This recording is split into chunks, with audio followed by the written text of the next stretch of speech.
Sir Copa Shamsur সব file তো পাওয়া গেছে। ভালো করছো, এখন নির্দেশের অপেক্ষা মাত্র। আমি তো হতবাক হয়ে গেলাম এর ফাইল দেখে। এই শালা তো সিন্ডিকেটের কিং আছিল। এতদিন প্রশাসন এক কিছুই করে পায়নি, এটা তো বুঝলাম না। পুলিশের কিছু করতে গেলে প্রমাণ লাগে মুকলেশ, প্রমাণ ছাড়া আমরা তো কিছুই করতে পারি না। তাহলে স্যার এতদিন পর এল্লেলে ব্যস্ত হয়ে বললেন কে? প্রশাসন সবসময় ক্ষমতাসীন লোকদের পক্ষেই কাজ করে, আর রাজনীতিবিদ কখন কাক ব্যবহার করে ছুঁড়ে ফেল দিবি বোঝা বড় মুশকিল।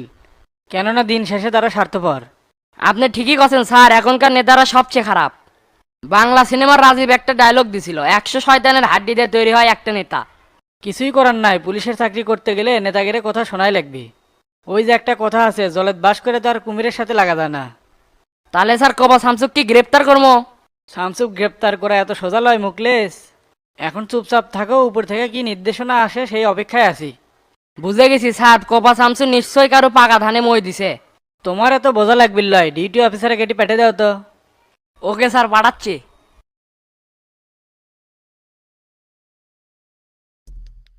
ভাই আসসালামু আলাইকুম, শামসু ভাই নাকি?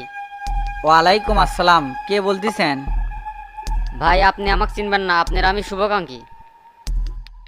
ও আচ্ছা, তে বলেন কি জন্য ফোন করছেন? ভাই একটা খবর দেওয়ার জন্য ফোন দিয়েছিলাম, সেটা হলো আপনার যেগুলা পুরাতন ফাইল বন্ধ ছিল সেগুলো তো আবার চালু হচ্ছে, আর ডিপি অফিসে ওগুলা ফাইল তো আবার জমা করা হচ্ছে। শোনেন, আমি শামসু, আমাকে এভাবে বলার ফল কি হতে পারে সেটা কি বুঝতে পারতেছেন? সেটা আমি জানি ভাই, আপনি ভালোবাসি দেখে জানানোর প্রয়োজন মনে করলাম। এখন বিশ্বাস করা বা না করা আপনার উপর। ঠিক আছে, বিশ্বাস করলাম, তবে আপনার পরিচয় দিলে আরো ভালো হতো। ফোনে পরিচয় দেওয়া যাবে না, যেটা আপনাকে বললাম 100% সত্যি। আপনার পিছনে শত্রু লেগে আছে, একটু সাবধানে থাকবেন। রাখলাম তাহলে, আল্লাহ হাফেজ। Hello hello.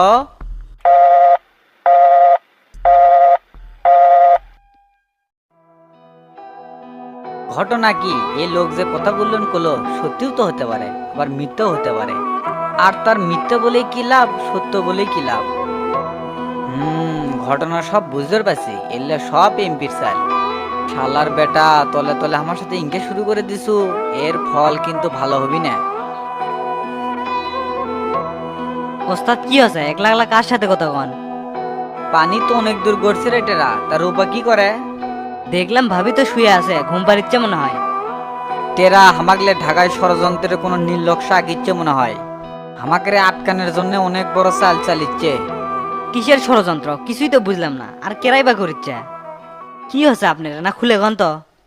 করার লোকের কি আর অভাব আছে নাকি? মানুষ তো দেখতেছে আমাকে রে ভালো থাকতে দিবি না।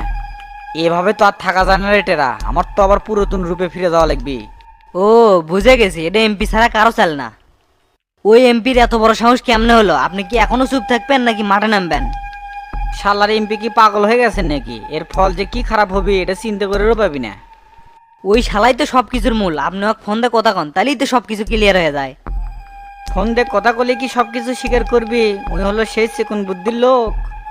স্বীকার না করুক, মনের ভাব গতি তো বোঝা যাবে নি যে কথা করার অ্যাঙ্গেলটা কেঙ্কা। ঠিক আছে, কথা করছি, তুই এনে হেডফোনটা এনে দে। আচ্ছা দিচ্ছি।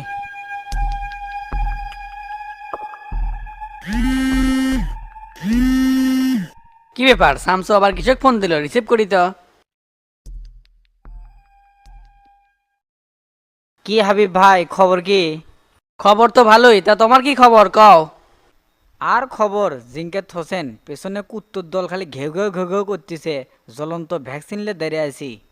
কি করলে কিছুই তো বুঝলাম না। না বোঝার মতন তো কোনো কিছু কই না হাবিব ভাই, এলাকার বড় ভাই হিসেবে যথেষ্ট সম্মান এবং শ্রদ্ধা কিন্তু করি। আরে কি বলো এলা, ছোট ভাই হিসেবে আমিও তো তোমাকে অনেক পছন্দ করি। সেটা করতেন, তবে এখন করেন কি করেন না সেটা জানি না। তবে একটা কথা বলি, আমি শামসু কারো উপর নির্ভর করে এত দূর আসিনি। তা আমাকে এত কিছু বলতেছো কৃষক, কি হচ্ছে সেই কথা আগে কও।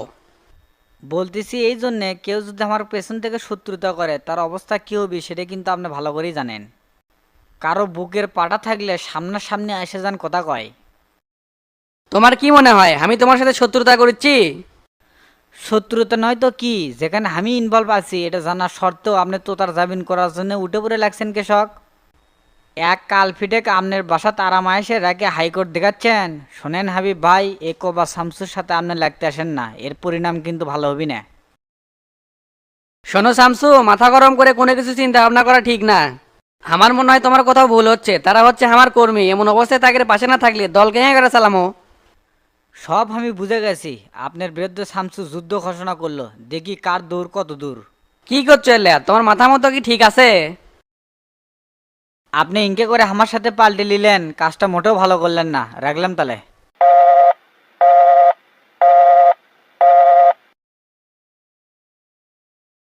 ওরে শামসু, তুই আমার মুখের উপরে যুদ্ধ ঘোষণা করিস? যুদ্ধ ঘোষণা করলে যুদ্ধে জয়ী হওয়া যায় না, তার জন্য মাথা ঠান্ডা রেখে ধৈর্য সহকারে সামনের দিকে এগোন লাগে। সারা জীবন রক্তের গরম কিন্তু এক থাকে না, পাওয়ার কিন্তু আমারও আছে। তুই কি মনে করছু? খেলা তো কেবল শুরু, একটু না অপেক্ষা কর। রাজনীতির নীতি কাক কয় এবার তোকে বুঝে দেবো। কে ওস্তাদ, এমপি কি সুদূর মুদূর করিচ্ছে নাকি? আর এখনই কি যাবার চাচ্ছেন? এখনই বলতে খারাপ ওপর বাইরে হমো, শালা খুব লাল্লসগিরি করছে আমার সাথে। এই ষড়যন্ত্রের জাল এখনই টাইনে সিরিয়াল দা লাগবে, আমি চাই না আমার অতীতলে ঘাটাঘাটি হোক। আপনার অতীত যদি দর্শক দেখার পেলনি তাহলে বুঝলেনি যে কি মানুষ কি হয়ে গেছে। তাহলে ওস্তাদ এখন কি কর্ম? রূপা যদি কোনো কিছু জিজ্ঞাসা করে তুই কব আমি জানি না। ঠিক আছে ওস্তাদ।